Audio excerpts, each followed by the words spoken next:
Competency-based interviewing.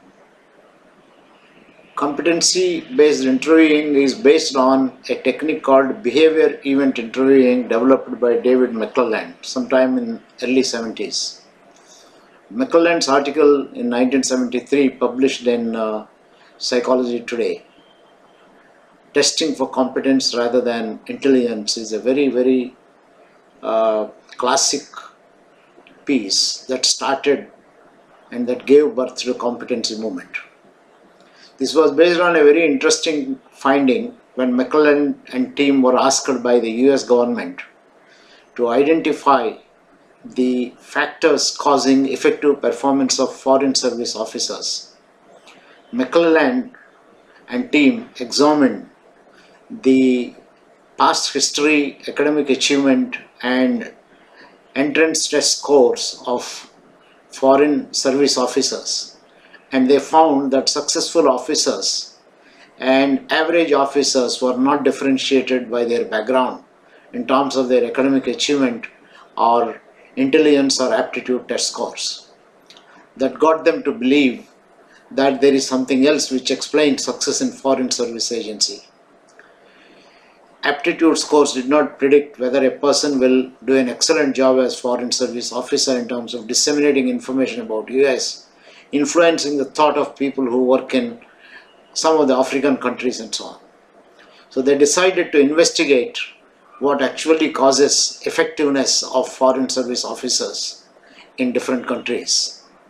They used a technique which later they called as behavior event interview, which actually is based on identifying what actually the person has done while working.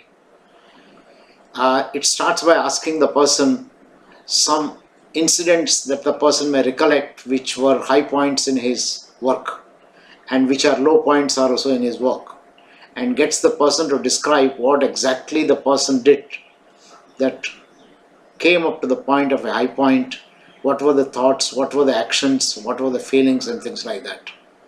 Similarly, the low points were investigated in terms of factors that have led up to that particular kind of a point. These data, based on detailed interviews of what people have done, gave rise to an understanding of competencies, and that is how competency like emotional intelligence and a whole lot of other things came into existence.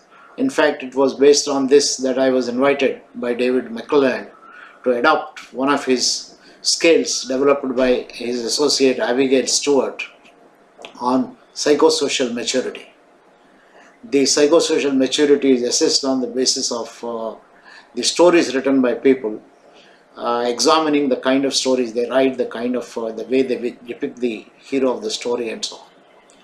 In subsequent years, the behavior event interview became a very popular technique to identify qualities of successful managers.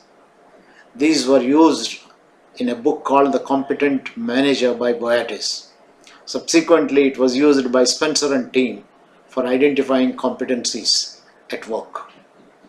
Nowadays, I think many people post-90s and in the last 10 to 15 years modified this technique, and this is now called as competency-based interviews.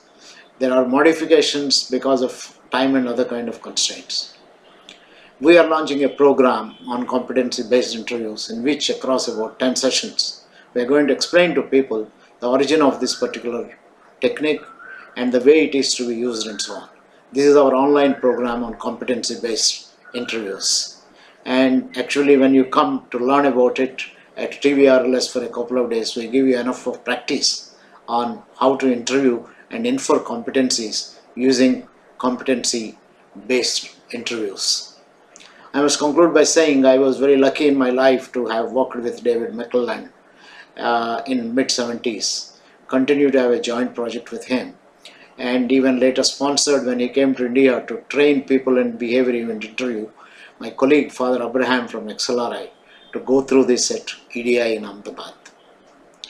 I look forward to seeing some of you in our course online program on competency-based interviewing. Thank you and all the best.